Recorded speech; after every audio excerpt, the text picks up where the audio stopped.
Olá, está no ar o Imprensa em Debate. A cada 5 dias, ao menos um jornalista é morto ao redor do mundo. Os dados da Organização Internacional Repórteres Sem Fronteiras evidenciam uma crescente onda de violência contra os profissionais de comunicação, que tentam dar voz à informação, seja nas áreas de conflito como na Síria, seja em países que gozam de liberdade democrática, como Brasil e México. 3 jornalistas brasileiros foram assassinados em 2014 e mais de uma centena sofreu durante o exercício da profissão. Violência contra os jornalistas é o tema do programa de hoje e o Imprensa em Debate recebe os jornalistas Sérgio Gomes, diretor da Alboré, e Bruno Paes Manso, do portal Ponte. Obrigada pela presença. Antes de começarmos o nosso debate, eu gostaria de apresentar uma entrevista que a repórter Laura Mariana fez com o jornalista Audálio Dantas sobre os riscos da profissão jornalística e a liberdade de imprensa. A organização Repórteres Sem Fronteiras, no ano de 2014, divulgou uma lista onde o Brasil é o país que mais se tem violência contra jornalistas. O que o senhor pensa disso? Essa violência contra jornalista, ela tem na raiz esse autoritarismo, esse mandonismo que é da cultura brasileira. Na maioria dos casos, as vítimas, os jornalistas que são vítimas de violência, essa violência ocorre nas regiões mais atrasadas do país. Isso acontece muito na Amazônia, onde há os conflitos de terra. E o pior de tudo é que, na maioria dos casos, esses crimes ficam impunes. O senhor, como presidente do Sindicato dos Jornalistas de São Paulo, denunciou na época da ditadura o suposto suicídio de Vladimir Herzog, que era contra os ideais do governo militar. Em algum momento, o senhor teve medo? Ah, sim. Aliás, essa é uma pergunta que pouco se faz, porque também aí é uma certa cultura da valentia no Brasil, né? Então, acho que o sujeito é valente, o sujeito não tem medo, e ninguém deixa de ter medo, é humano ter medo. Havia claramente, além das ameaças, havia os sinais claros de que eles eram capazes de tudo, assim como foram capazes de assassinar o Vlado e centenas de outras pessoas que não concordavam com o regime. Em 2002, o jornalista Tim Lopes morreu ao assumir outra identidade e ao gravar imagens com uma câmera escondida no Complexo do Alemão, no Rio de Janeiro. Até que ponto o jornalista pode se expor de maneira tão intensa e às vezes tão perigosa em prol de um furo de reportagem? A cultura do furo, ela move muitos jornalistas, ontem, hoje, sempre, porque é o desejo de trazer a informação em primeiro lugar. Isso faz parte da competitividade, e principalmente competição entre os veículos, não entre os profissionais. E aí então vem a discussão, será que a empresa, ou seja, a emissora de televisão que vai transmitir aquela informação, ela tratou de proteger o seu funcionário? Em janeiro de 2015, o jornal francês Charlie Hebdo sofreu ataques por causa da sua linha editorial e das sátiras referentes ao mundo islâmico. Existe um limite para a liberdade de expressão? Acho que não deve haver limite para a liberdade de expressão. Aliás, o Brasil nunca desfrutou de liberdade de expressão mais ampla do que neste momento, em função do que define a Constituição de 1988. No entanto, certamente tem que haver um limite quando se refere ao direito do outro. No caso do Charlie Hebdo, há um crime que não pode ser de maneira nenhuma justificado. Eu conversei agora com o jornalista Audálio Dantas. Muito obrigada pela sua atenção. E agora quem vai trazer mais informações sobre esse assunto é Carolina Sestari. Como Aldário disse na reportagem, o Brasil nunca desfrutou tanto da liberdade de expressão como hoje, mesmo com altos índices de violência contra os profissionais da comunicação. Vocês concordam com isso ou ainda existe limite contra essa liberdade? Não, eu acho interessante que ele colocou, a gente trabalhando aqui em São Paulo, no Rio de Janeiro, são tipos de violência diferentes do que quem trabalha em regiões, em municípios menores, que precisam lidar com a elite local. Eu já cheguei a fazer matéria no Amapá, por exemplo, que as redes de rádio e de televisão pertencem a políticos locais. E lá você tem dificuldade de abordar o assunto. Então, tenho amigos blogueiros de lá, Alcineia, por exemplo, que é uma amiga minha que era correspondente do Estado, acaba tendo que usar blogs e internet para divulgar coisas. Você tem a elite lá desde o José Sarney até todos os políticos locais. E não só violência física, ameaça, mas também processos que ela acaba sendo obrigada a pagar advogados e hoje ela deve milhões e teve que, todos os bens estão bloqueados na justiça por causa desses processos que ela, por não ter condição de pagar advogado para se defender, acaba tendo que ficar sujeita, né? Aqui em São Paulo, Rio de Janeiro, a violência é diferente, né? Você tem no Rio de Janeiro, naquela época que tinha aqueles conflitos nos morros, o problema das balas perdidas, às vezes os próprios repórteres tinham que ir com colete à prova de balas, fazer esse tipo de cobertura. E você tem, enfim, questões mais relacionadas mas ao mesmo tempo o repórter é mais visível, está mais exposto.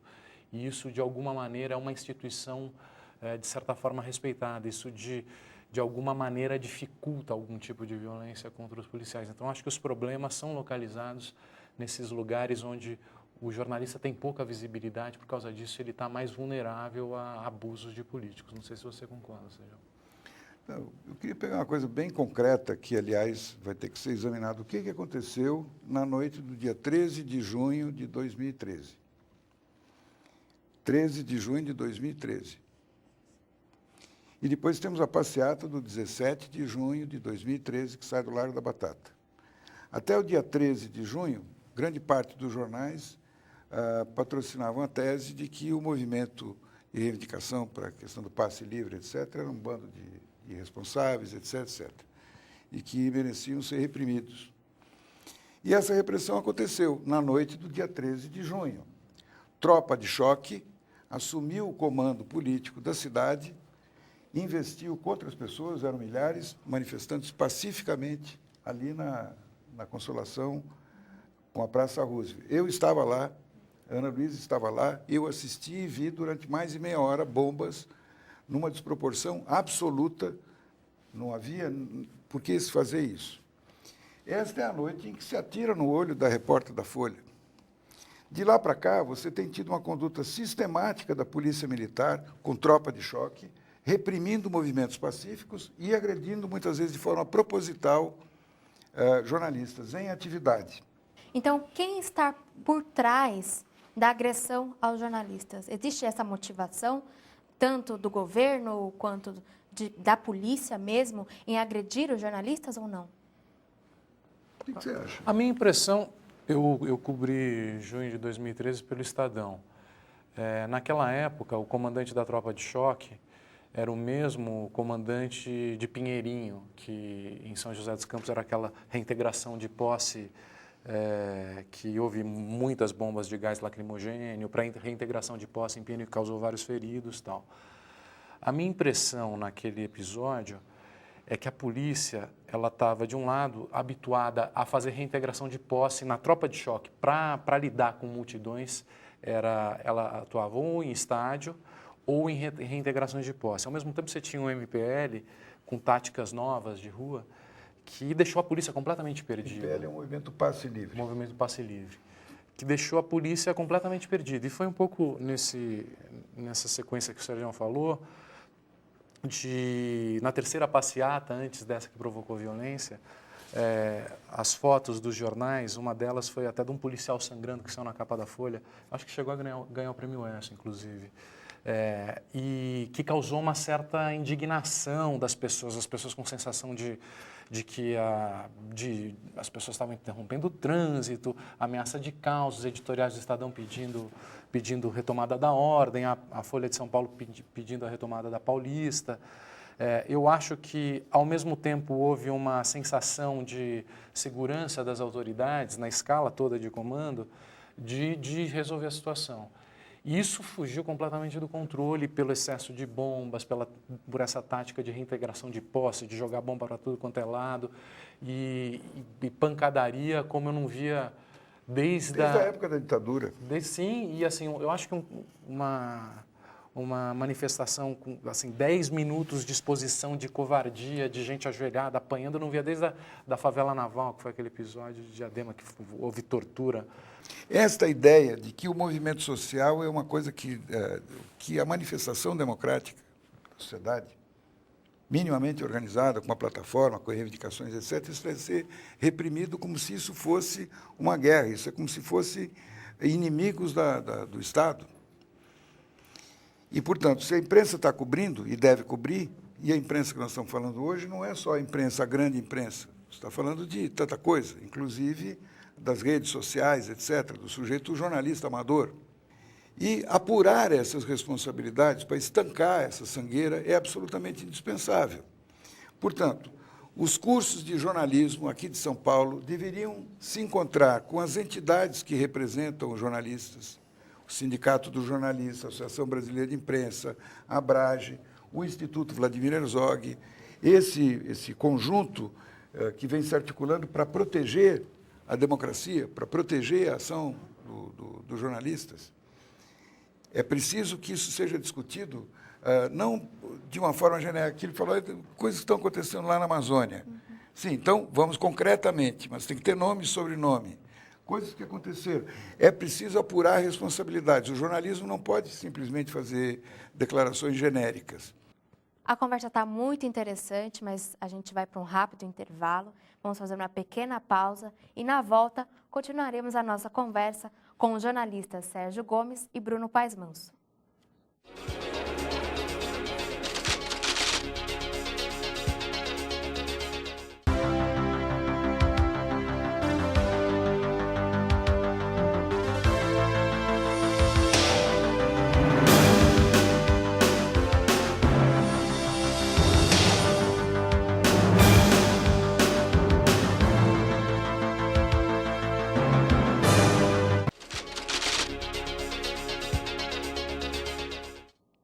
O Imprensa em Debate está de volta. E hoje estamos conversando com os jornalistas Sérgio Gomes, diretor da Oboré, e Bruno Paes Manso, do Portal Ponte, que debatem a violência contra os jornalistas. Sérgio, Bruno, recentemente a gente tem visto, na realidade hoje, a gente tem visto manifestações, a mídia ninja, o governo em cima dos jornalistas. Como que vocês veem essa realidade hoje? Como que está o Brasil hoje frente a todas essas questões? Eu, em 2013, quando surgiu o Mídia Ninja e quando todas essas manifestações de gravação de vídeo na rua levantaram várias questões sobre a imprensa, e mesmo hoje com o jornalismo meio colocado em xeque por falta de investimento, várias redações demitindo, uma situação bastante impasse e tal, eu acho que tem dois aspectos interessantes. De um lado, você tem um novo modelo sendo discutido, formas diferentes de informar, e, por outro lado, você tem também uma questão do que é bom jornalismo e o que é mau jornalismo, né? O que torna uma boa reportagem, uma reportagem de qualidade. No caso do Mídia Ninja, na época, eu sou amigo do Bruno Torturra, a gente conversou, e foi interessante que, durante as manifestações, eles estavam gravando diretamente com os manifestantes, tinham mais acesso, eram bem aceitos, a gente da grande imprensa era mais discriminado, tinha toda aquela discussão em torno do papel da grande imprensa e tal. Mas quando começou os inquéritos contra os black blocs, a polícia acabou usando os vídeos do Mídia Ninja, porque eles tinham mais acesso aos manifestantes para produzir provas contra os black blocs nos inquéritos. E o que eu mencionei, eu falei, olha, acaba sendo uma questão legal e interessante de se pensar sobre jornalismo, Porque jornalismo não é simplesmente estar na rua e gravar. Esse é um movimento fundamental. Você tem que estar perto, você tem que estar no meio do acontecimento.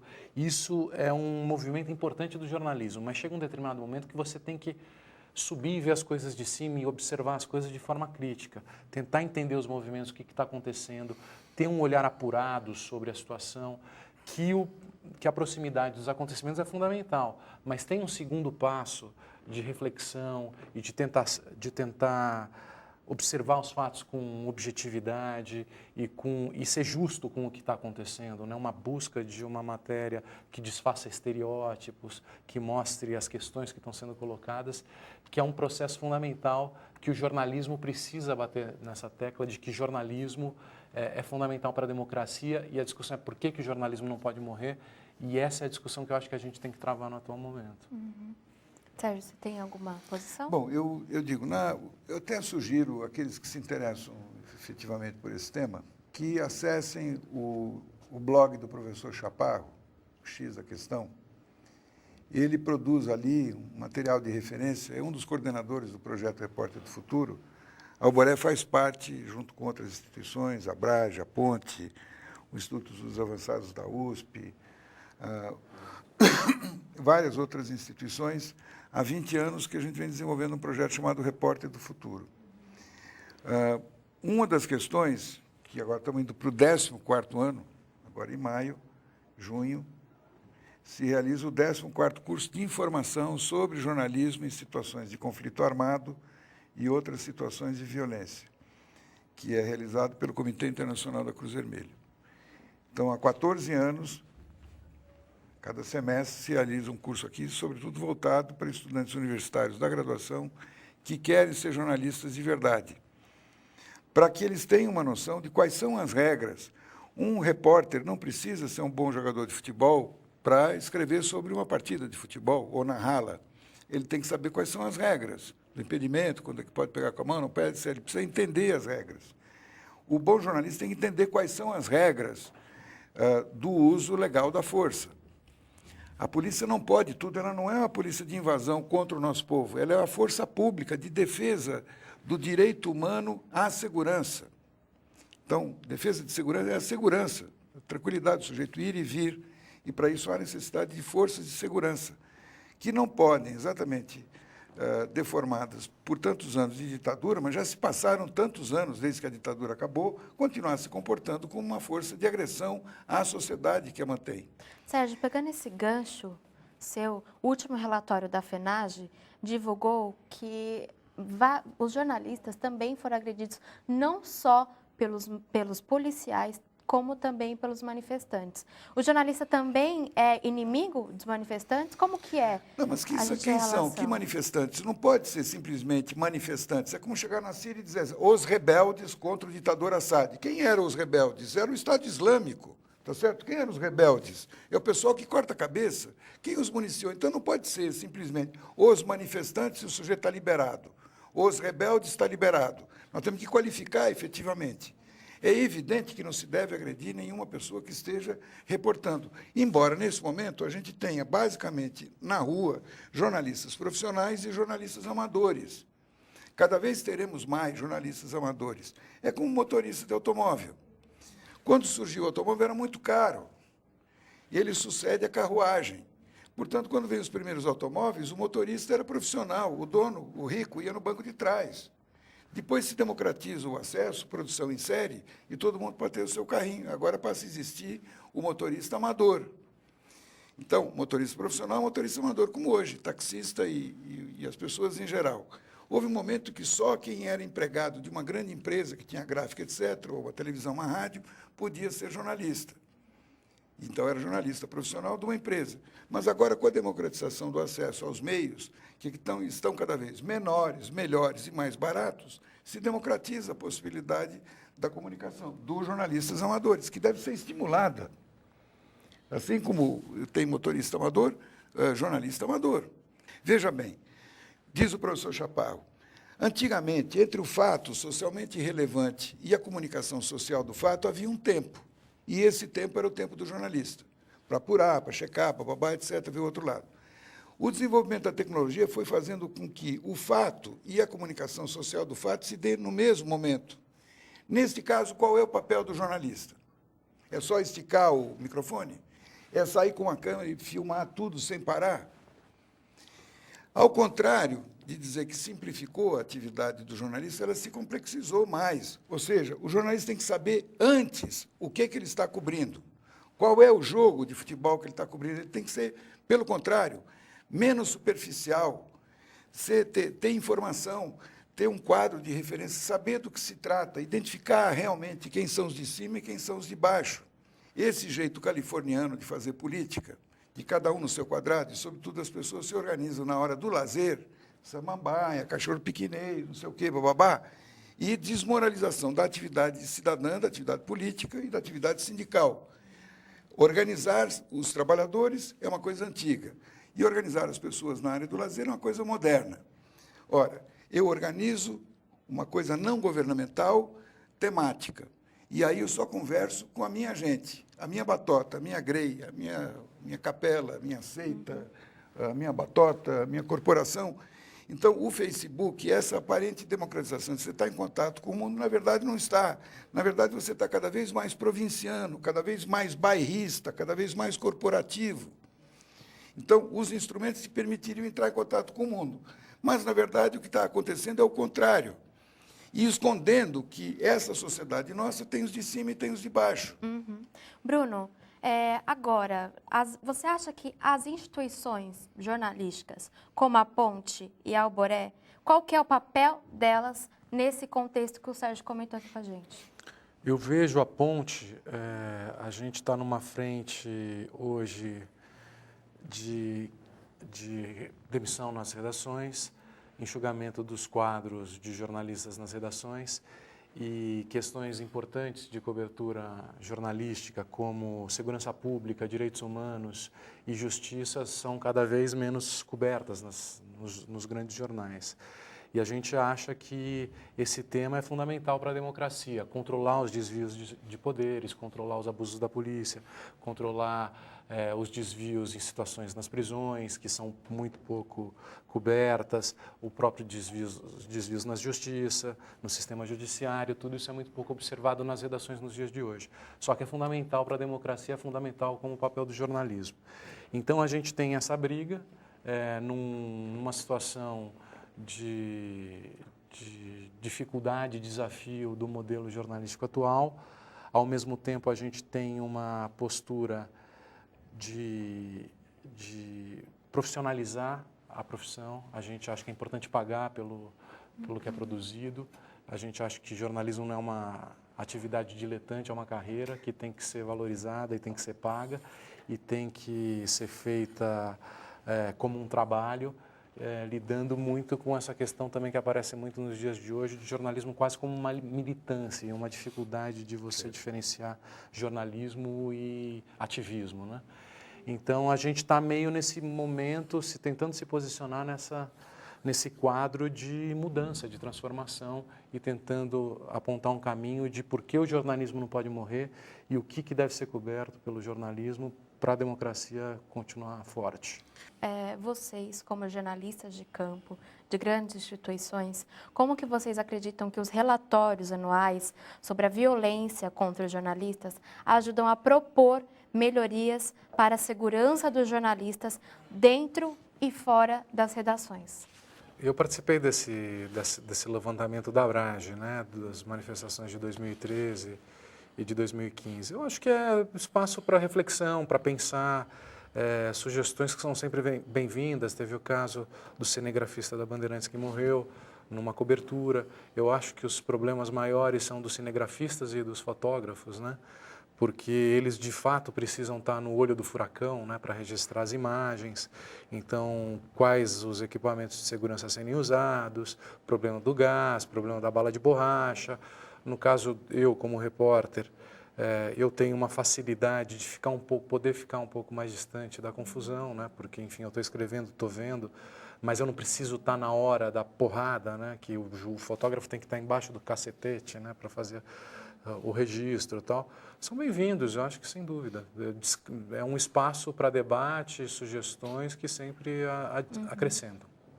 Sérgio, por favor.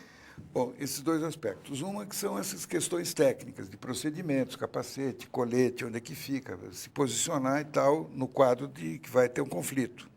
Eu estou falando uma coisa anterior. Por que esse conflito está acontecendo?